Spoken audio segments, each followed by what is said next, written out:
오늘 5번째 수업 시간입니다. 5차 시예요. 일단은 여러분 준비할게요. 당연히 공책. 계속 같은 공책 쓰셔서 내라고 할 때 그 공책 내셔야 돼요. 온라인 수업 이렇게 하다가요. 오프라인 수업으로 가게 되면은 그때 여러분한테 프린트를 나눠 드릴 예정입니다. 그래서 그 프린트에도 마저 정리하시면 되는데 일단은 이 공책 앞부분에 여러분이랑 저랑 온라인 수업 때 했던 내용들이 다 적혀 있어야 합니다. 없다면 빈 종이에 적어뒀다가 역사 공책에 붙이세요. 필기도구 꼭 준비해 두시기 바랍니다. 다 준비하셨죠? 지난 시간에 배운 내용 정말 딱 4가지입니다. 1920년대 민족주의 운동이 있다.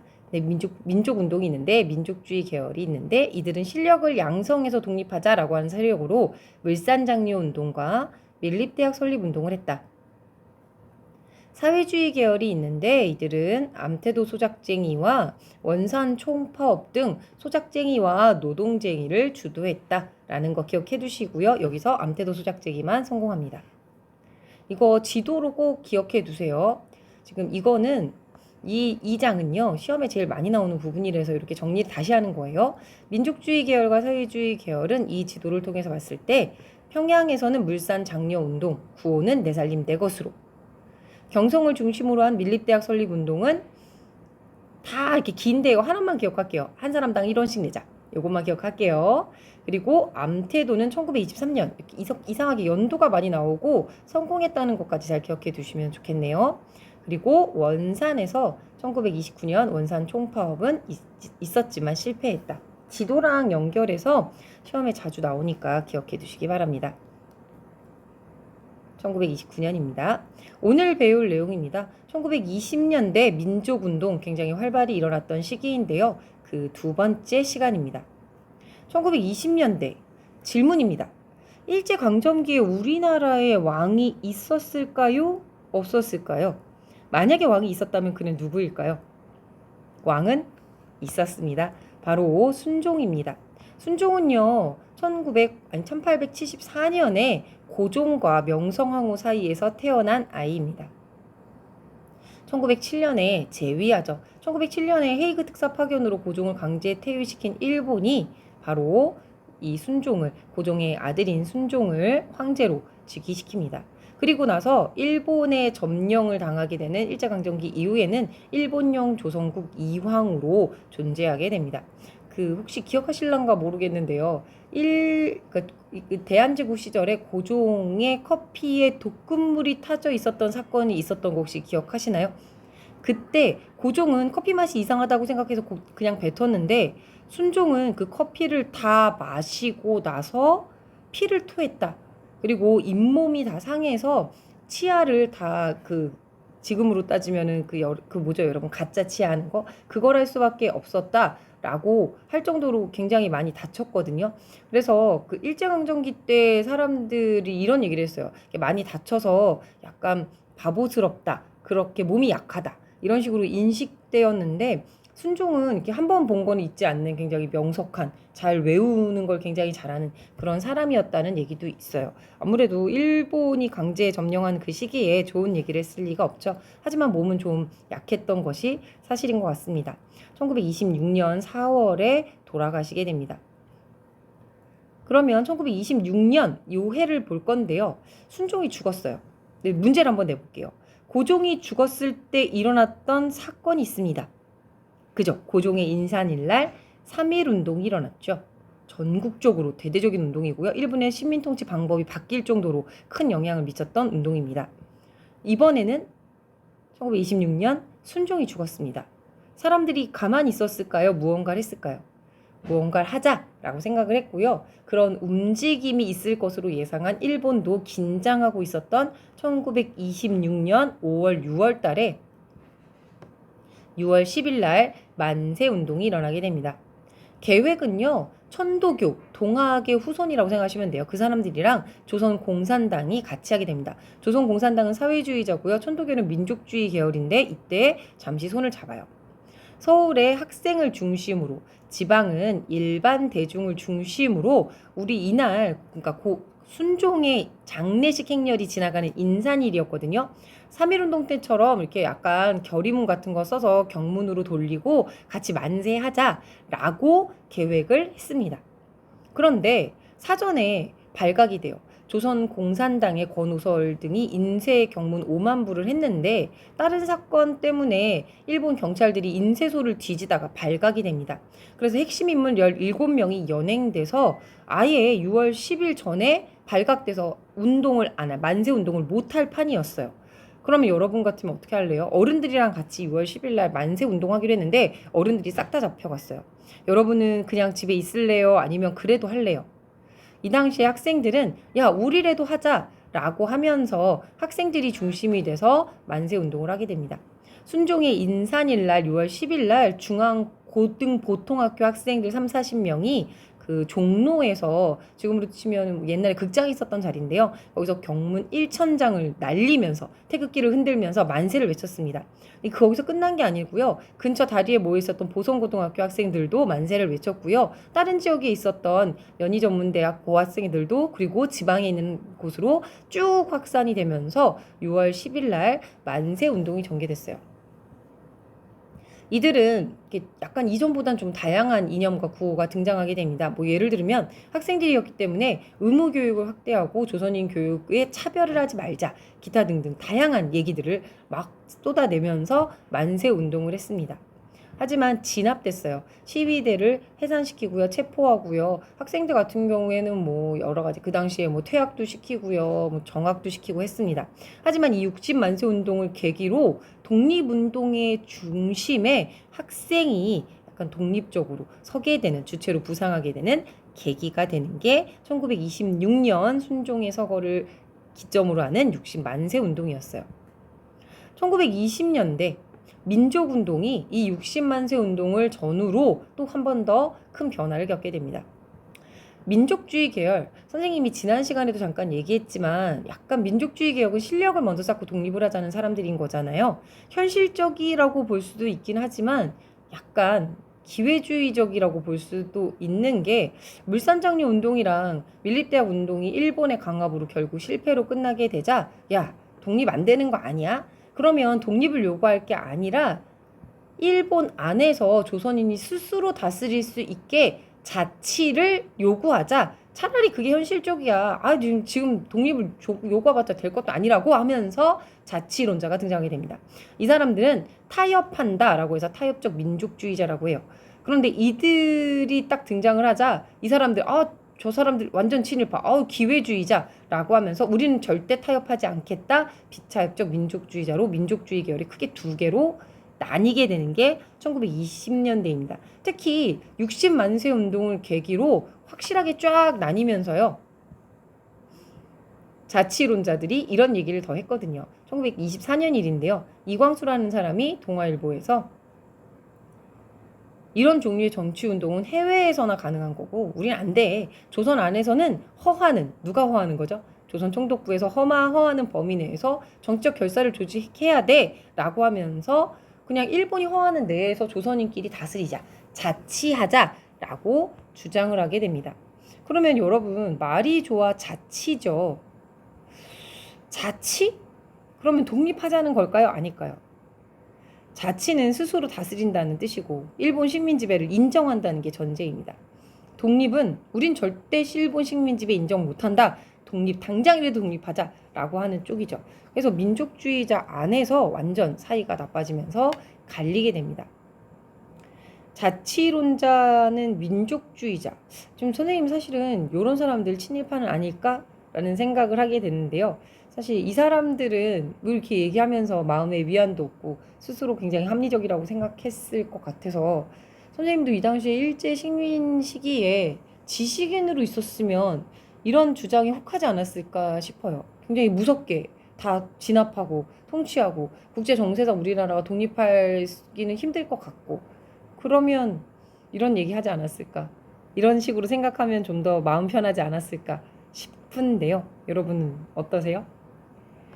1920년대 선생님도 혹했던 자치론자들이 막 이런 주장을 할 때 60만세 운동을 기점으로 자치론자를 배격하면서 싫다! 사회주의 계열과 비타협적 민족주의자들이 야, 우리라도 힘을 합치자 라고 하면서 손을 잡게 됩니다. 이들이 손을 잡으면서 하나의 단체를 만드는데요. 그 단체가 바로 좀 이따 배울 그 단체인데, 여기서 궁금한 건 이거예요. 사회주의에서는 왜 민족주의자와 손을 잡으라고 했을까요? 그러니까 민족주의자에서 비타협적 민족주의자들은 자치론자가 싫어서 사회주의와 힘을 합쳐서 독립운동을 하자는 거였다면, 사회주의자들은 왜 민족주의자와 손을 잡았을까요? 좀 이해를 하셔야 되는데, 사회주의자들은 일단 기본적으로 민족주의자들이 약간 기회주의적이다, 약간 그렇다라고 생각을 해요. 지금 당장이라도 조국을 위해서, 나라를 독립을 위해서 노력해야 된다라고 생각하기도 하고, 혹은 민족보다는 개개인의 노동자가 먼저다, 소련처럼 사회주의 혁명을 일으켜야 된다라고 생각하는 사람들이 많아서, 일단 기본적으로 사회주의자들은 민족주의자들이 싫어하는데, 이 당시 국제 정세상 소련에서 지금 당장 사회주의자의 힘으로 우뚝 서서 하나의 정부를 구성하긴 힘드니 민족주의자와 힘을 합쳐라 라고 지령이 내려왔었거든요. 그래서 그 지령에 의해서 사회주의자들이 그래, 민족주의자와 손을 잡자 라고 하는 사람들이 많았습니다. 그래서 결국 사회주의자와 민족주의자가 힘을 합치게 되는데요. 그래서 만들어진 단체가 신관회입니다. 시기는 1927년에 만들어져요. 결성은 비타협적 민족주의자와 사회주의자들이 힘을 합쳐서 만든 단체입니다.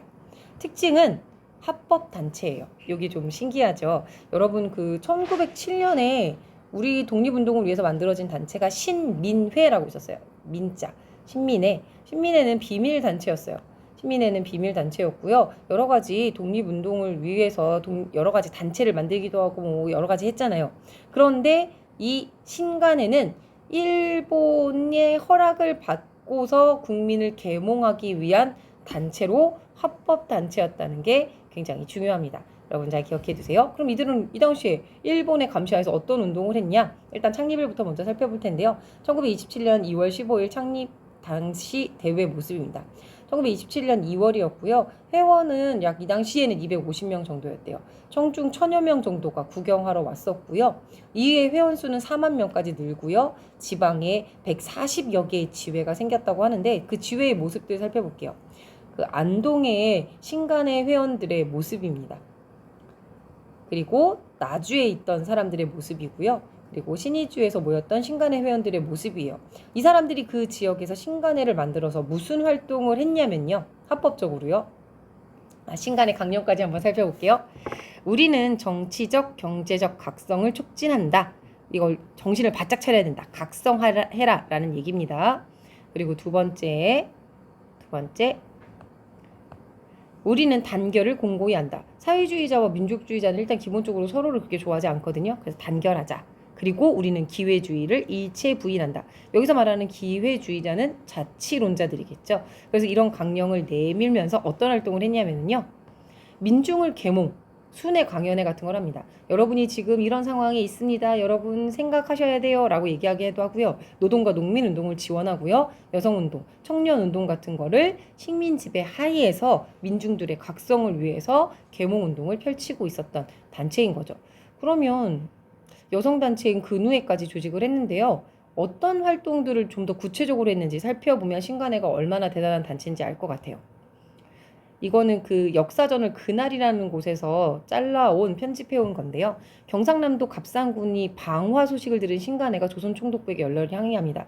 갑상군 보혜면에서 그 산 속에서 밭을 일구고 사는 사람들이 있었는데, 그 사람들을 일제 총독부가 가서 이렇게 막 불 지르고 사람들을 이렇게 막 내몬 사건이에요.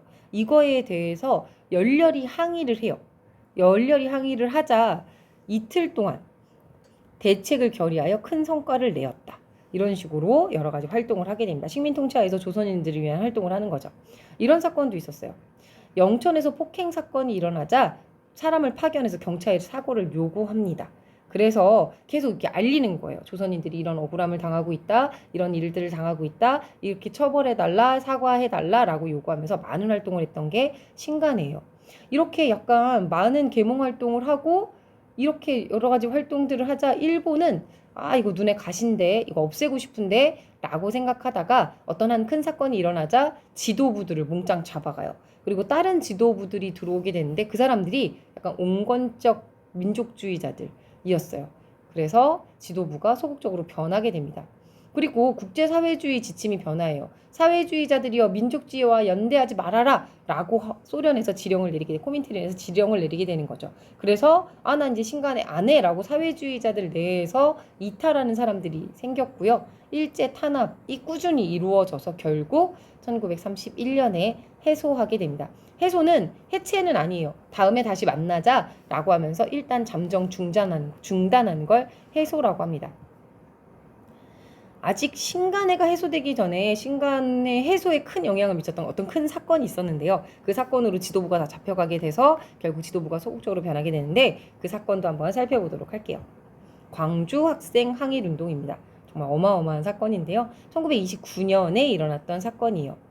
전개는 이렇습니다. 10월 31일 날 이 두 여학생이 그 시작입니다. 이 여학생이 이광춘이고요. 박기옥이라는 여학생인데 광주 근처에 배로 유명한 나주에서 기차를 타고 통학하던 여학생들이었어요. 기차를 타고 가고 있는데 일본인 학생이 가까이 오더니 막 댕기 머리를 잡아당기면서 희롱을 하는 겁니다. 예쁜데 뭐 이런 식으로 희롱을 하는 거죠.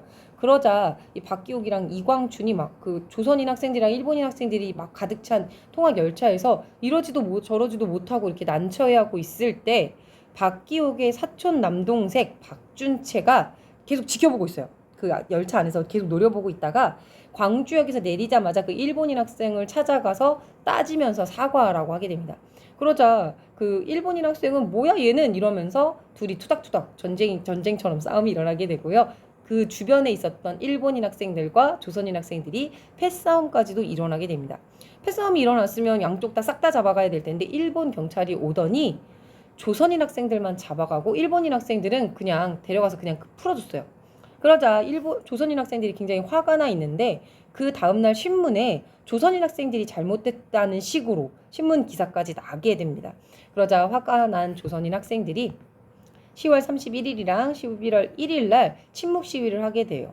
그런데 11월 3일 이때가 주말인데 이때 명치절 메이지 유신을 기념하는 날이었는데 일요일인데도 학교에 나와서 주말인데도 일요일 학교에 나와서 너네 그 명치절 행사해라 라고 하게 되자 학생들이 빵 하고 터집니다. 그래서 침묵으로 저항하다가 11시경에 우평국 앞에서 일본인 학생들이랑 우리나라 학생들이랑 또 집단 싸움이 일어나게 되고요. 강당에 모여서 이제 어떻게 할지 얘기하다가 우리 이대로 있으면 안 된다. 시위하고 우리 집단행동하자라고 하게 되면서 시위하고 집단행동을 했고요. 굉장히 신속하게 7시경에 주동자가 검거되었습니다. 12일 날 2차 학생 운동까지 일어나게 되면서 광주에 있었던 학생들이 전부 다 들고 일어나는 이런 분위기였어요. 이때 신간회에서 이거 어떻게 된 건지 한번 알아보자 라고 하면서 진상조사단을 파견했더니 우리가 너무 억울한 일을 당한 거잖아요. 그래서 이거를 전국적으로 알리면서 전국적으로 광주 학생 항일운동이 퍼지게 됩니다. 그러면서요. 공식 참가 학교만 194개 교고요. 참가 학생 수는 5만 4천여 명. 당시 중등학생 60% 이상이 참여한 어마어마한 숫자였다고 하고요. 결과 태학 582명, 무기정학 2,330명, 그리고 경찰서에 잡혀간 사람만 1,462명이었던 어마어마한 독립운동. 3.1운동 이후에 최대의 독립운동이라고도 불려지는 그런 학생 독립운동이 광주 학생 항일운동으로 일어나게 되는 것입니다. 1910년대, 20년대에 있었던 사건들을 그럼 한번 사건별로 정리를 해볼게요. 민족운동입니다. 60만세 운동이 1926년에 있었고요. 신간회가 1927년에 만들어지고 광주학생 항일운동은 1929년에 일어나게 됩니다. 순서대로 잘 기억해 두시고요. 이번에는 1920년대에 있었던 민족운동을 계열별로 한번 살펴볼게요.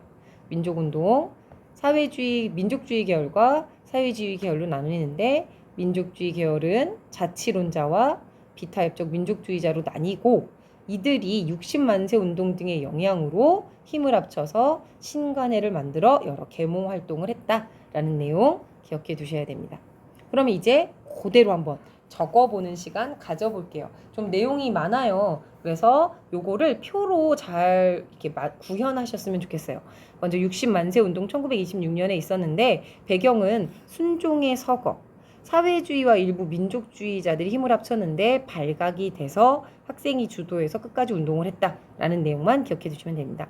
1927년 신간회, 신민회는 1907년인데요. 구분하셔야 됩니다. 비타협적 민족주의자와 사회주의 계열이 합법단체로 만드는 단체죠. 합법단체. 어디 구석에다 하나 더 적어주시고요. 순회 강연회 민중계몽운동, 노동농민운동을 지원했고 여성단체 근우회. 시험이 이상하게 잘 나오더라고요. 잘 기억해 주셔요. 요거 1931년 해소됐어요. 의의는 민족주의와 사회주의 세력이 힘을 합친 경험을 우리가 가지게 되었다입니다. 요거 정지해 놓고 쓰시는데요. 선생님은 속으로 10초 세고 다음으로 넘길게요.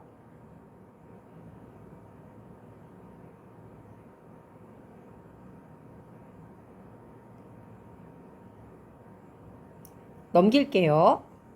이 위에 있는 부분 똑같아요. 이 위에 있는 부분 똑같고요. 여기만 적으시면 됩니다. 이렇게 연결해서 적으라고 한 거예요. 밑에 화살표 하시고요. 적으실게요. 광주학생 항일운동. 광주항일 학생운동이라고 했는데 요거 바꿔서 쓸게요. 광주학생 항일운동입니다. 배경은 반일 감정 때문이고요. 전개는 대규모 학생 반일 시위였고요. 영양 전국적인 학생운동으로 전개됐는데 여기에 신간회가 진상을 조사했다라는 내용까지 기억해 두시면 됩니다. 여기도 한 10초 세고 다음으로 넘어갈게요. 광주 학생 항일운동이라고 적어주세요. 만약에 주관식을 문제를 냈는데 여러분이 광주 항일 학생운동이라고 적어도 틀리다고는 안 할 거예요. 이렇게 하지만 여기서는 이렇게 바꿔 적어줄게요. 10초 셉니다.